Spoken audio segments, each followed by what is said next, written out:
Okay, guys, I am coming in a little bit hot and heavy today, so this morning. Okay, so it's come up quite a lot, especially during lockdown, and especially with everything that's been going on just with the racial injustices in the world. But I kind of thought I'd bring the question to you ladies. Why do you think that mental health is such a taboo subject in the Black community? And what do you think we can do to help ensure that people feel more able to speak about it openly and get the access to the help that they need? I could talk about this all day. I feel so passionate about mental health in the Black community. Honestly, I do. So you're going to have to shut me up on this one, ladies. But I think one of the things that I've seen a lot of Black people say is that, I don't talk about my business. I don't talk about that. I don't talk about that. And I think that mindset is literally killing us. When you see that Black men are 17 times more likely to have a mental health condition than their white counterparts, when you see that Black women are more likely to be diagnosed with mental health than white women, you start to think this silence that some of us want to have and say that it's, it's secrecy or privacy is killing us. We need to be opening up and talking about it. And I think one of the things that we could be doing is just normalizing it by having the conversations, like talking about, I'm not feeling right. I don't feel very well in my mind. I don't feel at peace. Just to normalize talking about your mental health like we would, I've got an ache in my arm or I need to go get my tooth fixed. So I think that's a start, but there's still so much more we could be doing. I think I agree with you, because I think we're so used to talking about our physical health, and we're so comfortable talking about our physical health, but we don't give our mental health that same courtesy. Whereas, like you said, if I broke my arm, I would be encouraged to go to the doctor, and then the doctor would give me tools to aid my recovery. But the same thing happens, but when you have issues with your mental health, you can go to the doctor and they will give you tools to aid your recovery. And I think the issue is, within this society, people who have less emotions, or people who express their emotions less, are seen as being strong. And that type of mentality convinces us that people who suffer with mental health issues are then weak or crazy. And so I think there's this idea, there's this myth that we need to debunk about people with mental health issues being the lesser capable people in our society, because I don't think that's true. And we also need to remember that, humans are mind, body, and soul. All of those things need to be in alignment. Like, all of those things are connected. If one thing is off, then everything is off. And our minds are connected to our bodies, which is why, if we feel guilty, we feel it in our stomach. And if you're scared, you can feel your heart racing, because our minds and our bodies are connected. And we just need to give our mental health as much conversation and as much attention as we do our physical health. I think I definitely agree with what you're saying. I feel like there is almost two factors at work with it being taboo. Like, one, like you said, because being seen as, to say like you have an issue is to be seen as a little bit weaker in society. But I also think, now this is just my own personal experience, I think for me, especially growing up as a child, therapy was seen as something that was like a sexy luxury for the rich whites. And let me explain why I mean that.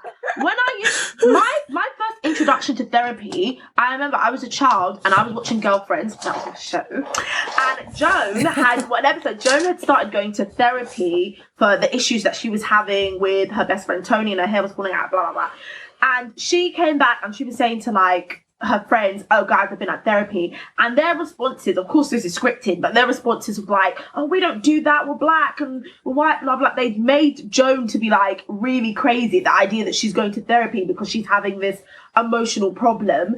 And so it was kind of okay, maybe we don't do that, maybe it's just the whites. And then as I watched more and more TV shows, it was always it was almost like it was like a thing of status. Like, always the rich, sexy whites were always like, me and my therapist, we did this, and my therapist, and it was like, okay, you have a Gucci handbag and a therapist. And so that was what it was like to me. Like, it was a status thing, and it was only for rich whites who I thought, okay, their problems don't really seem that bad, so I don't understand why they're going to a therapist. So I always thought, well, I can't see myself in that because I'm not rich and I'm not white, so therapy probably isn't a thing for me. So that's not how I'm going to kind of handle my my problems, if you will. And then it was the same factor of the thing of, then when I heard people in conversation outside of the TV around me talking about therapy, it was usually to say that person's crazy, that person's mad, that person's this. So I had two factors at work of seeing it on TV with the rich whites, and then everyone in my community is basically telling me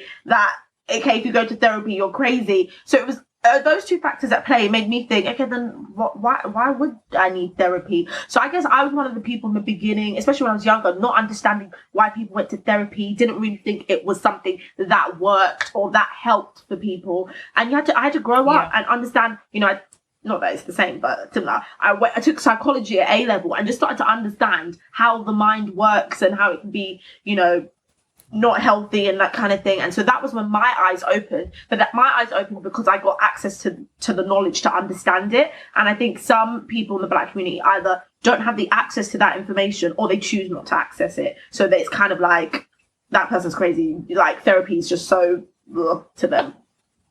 Yeah. I think there's also just a lot of misunderstanding of trauma as well and how it affects people. Because as you were saying, Luanda, if my arm was broken, you can see that visibly. Something is wrong, something is not working correctly. But I think sometimes within the Black community, there's a misunderstanding of trauma and how it can affect you. So you might have had this thing that's happened to you. You've been in an abusive relationship, or your father wasn't around, or you used to see your mum hitting your dad, and you feel like, I'm fine, I'm strong, I'm getting on with it. But you don't realize that it affects all your relationships. And that's why you snap about things instantly. And that's why you can't seem to get along with men. And why you decide that, I don't want to date Black men, because there's something like, there are all these things that you might not understand that might be affecting your life. And you're like, because, I don't see it affecting me. I'm working. I can, have friends, then it isn't an issue. But therapy can really help you to break down the reasons why you do things and why certain patterns are probably showing themselves over and over again in your family, because generational things that you're passing down is a real thing. Real thing. That generational trauma. Do you think some Black people feel like they wouldn't want to go to therapy because they feel like the therapist wouldn't be able to relate to like what they're going through? Yes. Because I remember I used to listen to Breakfast Club and Charlamagne used to be like, he didn't start going to therapy until he had a Black therapist because he couldn't believe that anybody outside of being Black could understand his experience. And so I always wondered if that's been like, if you were going to therapy and your therapist wasn't Black, would that be a thing that, like, are you conscious about thinking about to have a Black therapist, or you wouldn't mind? I think it's a very valid reason. And actually, if we look at the statistics, this is also something that makes Black people scared to go and get help, because I think, Sophie, you mentioned Black men are like 17 times more likely to suffer from mental health issues, but only half of them are actually going to pursue getting any help. And like I said, in terms of the statistics attached to it, mental health staff are more likely to see Black mental health patients as aggressive, even though there's no proof as to why we would be more aggressive than any other race. Black mental health staff are 44% more likely to detain a Black person, and if you're Black, you're 3 times more likely to get sent to a hospital. And sometimes there was a report that I read that talked about how when Black people come for help, sometimes they're not referred to therapists and things like that. Sometimes they're referred to like the criminal justice system. So you can even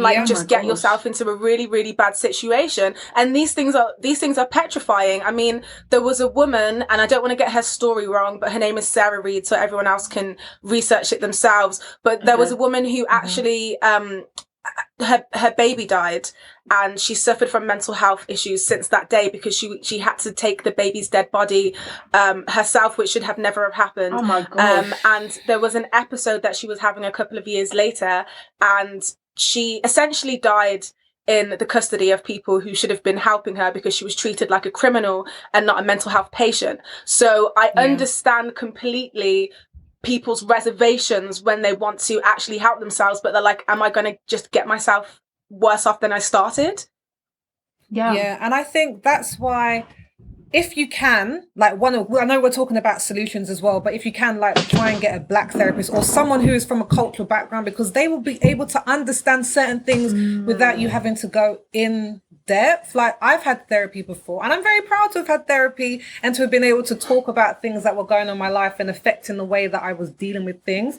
But most of my therapists were white, and it wasn't an issue for me, but I hadn't even considered having a black therapist. And when I spoke to one, she was just talking about there's certain things that make black people feel more comfortable. So when you talk about, you know, my family used to drag me to church every day of the week and twice on Sundays. They're like, if you're black, you have an understanding. You're kind of like, oh, okay, I automatically understand kind of like the household you were brought up in. Or, you know, when my mum gave me beats, and then my friend had a white therapist and they were like, do you think you were physically abused?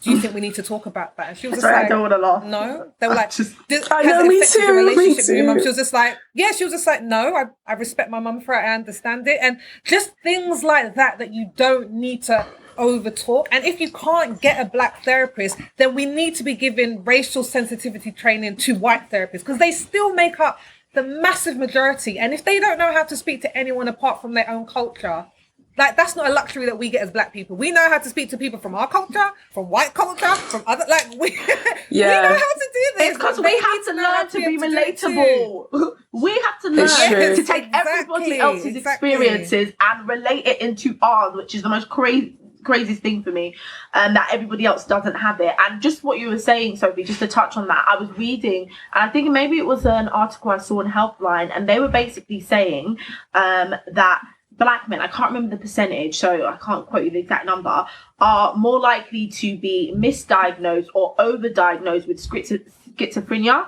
when it could be other mental health issues. And that's the whole thing. It's like, as you said about your friend, she went and she told the therapist X, and the therapist got Y, and it was like, are you not listening to what's being said, or you're not really doing? And that's where culture, I guess, culture and race really play a part of it. But what I also read, which I thought was quite interesting, was I can't remember it either, but they were talking about that slaves weren't, the idea that blacks and slaves in America having depression or anxiety wasn't a thing, because they thought that their minds weren't sophisticated enough for them to have such, to experience such complexities. So it was almost pardoned off. And I think that was a behavior that then kind of resurfaced the idea of, well, we're black, we're strong, we're powerful, we're tough. So we can't have that kind of weakness, because we were kind of told, well, you can't have that weakness because of whatever reason. But it's now reimagined itself in the black community as we can't have it because we're strong, you know? And I thought that was interesting and a bit wild. But I think to add on to that, Anissa, I think I read that as well. It was in McLeanhistory.com. But it wasn't just what you're saying in terms of we haven't had that. I think also it means that we underplay what we have. So you might be like, I've just got stress. You're like, no, you've probably got anxiety or depression. You know your uncle's always been a bit crazy. It's just like, well, no, maybe he's got bipolar. Like, sometimes there's other things going on and we'll downplay it to say it's not as serious as it is. But if someone is schizophrenic, or if somebody is probably, I would say, on the higher end of the mental health spectrum, and they have something that is more noticeable, then people are like, oh, fine, they need help, but I can't get along with anybody in my family. I have to change jobs every 6 months because no one can ever work with me. And we think that, oh, that's not something that needs help. That too is something that you need to speak to somebody about, because that is, again, probably not a mental health, but there is an issue going on that you need to talk about. You turn me into a bobblehead. I'm just like, yes. I think me too. I just agree. I think we're living in a time now where there are so many charities out there now. So there's Black Mind Matters UK, there's Blam UK, there's Black LGBTQIA plus therapy fund. Better get organising, girl. Girl, I'm trying. I'm reciting the whole alphabet on that one. But there are a lot of places out there, and I read that in an independent article, and I know we always put up the link, but you can go on there and see different things that are there to help people within the black community. And one of the things that I hate to say, but I think I have to say, is that you have to be really persistent. Because when I realized that something wasn't right in my life, like I have an eating disorder, or had an eating disorder, and it was something I was diagnosed with like seven years ago. So I've been dealing with it for a while, and it's a lot better than it was. But when I first went to the doctor, I was a few sizes smaller, and the doctor was like, you look fine, there isn't an issue. And I was just like, there is an issue, and I'm not leaving until you give me a referral. I was like, I'm not leaving. Something is wrong. Whoa. And I really had to fight for him to really take me seriously. And it wasn't until, this makes me emotional, it wasn't until he said, okay, fine, get on the scales, let me weigh you. And I burst into tears and I was like, I'll do anything. I'll answer any question, but please don't make me weigh myself. And then he was just like, oh crap, there is something wrong here. So he took everything down and he promised he'd refer me. And then 2-3 weeks later, a month later, I still hadn't heard anything. So I went back, and this is the time when I was working. I work from home now. I was working in an office and I had to take days off work. I had to take holiday to go back to him and say, look, you promised me a referral. You need to refer me. Something is not right. And he was like, oh, I'm sorry. I was on holiday and this and that. And I know people who put down your mojito and get back to work, sir. What are you talking about? I knew get your assistant to do it. Exactly. I knew another girl who said she went to the doctor for the same thing, and she was like, they never did the referral, and she never had the guts to go back and follow it up. So you have to be, and it's not fair to say, but when you're of Black or ethnic minority, you have to be really persistent when you're going to get help, because sometimes they might not take you seriously, and you have to demand the help that they give to other people as a given. 100%, Sophie. I'm so sorry that you had to experience that, like, one first of all. For real. But, and second of all, it's just another, like, point proving case. It's a whole different subject. But the idea of, you know, Black women, especially in the medical healthcare system, were not taken seriously about anything. When we're giving birth, when we have eating disorders, about anything, we are not taken seriously. And it's just like, that just really upsets me. Just to go on the back of what you just said, Anissa, there's actually been a couple of studies with existing doctors and then also medical students, and the majority of them felt that Black women were just stronger than most people. And so Sophie going to that doctor's really like, no, she's okay. Like, and you probably don't address your subconscious bias, but in the back of your mind, you're thinking Black women are strong, like she's fine. And until you had to physically show him that you were upset, he wasn't taking you seriously. And a lot of the time, that's where we get so messed up in health, because people think that we can handle more pain. Oh, actually, to correct myself, that's what the statistics said, that most of the students thought that Black women and Black people could handle more pain because we're just stronger, but we're stronger out of necessity and not by choice. Like we would love to be lots of different types of ways, but 100%. We don't get that option. We don't get that luxury. I don't take strong as a compliment. Yeah, me either. I agree with you, Anissa. I'm not strong. Say if anyone is watching, I'm not. If anyone is watching, like, there is light on the other side of the tunnel when it comes to therapy and help. Like, you have to put in the work, but you can get better. And I think that's something that I found out when I went to therapy. My first question was like, is this something I have to suffer with forever? And they were just like, things can get better. And I want people to know that, because a lot of people, you might get deterred, you might feel like it's not for you, but just keep going, keep trying, reach out to different services, be persistent, speak to people in your circles, like, see what's out there, because there is no reason why you should be struggling with something for your entire life.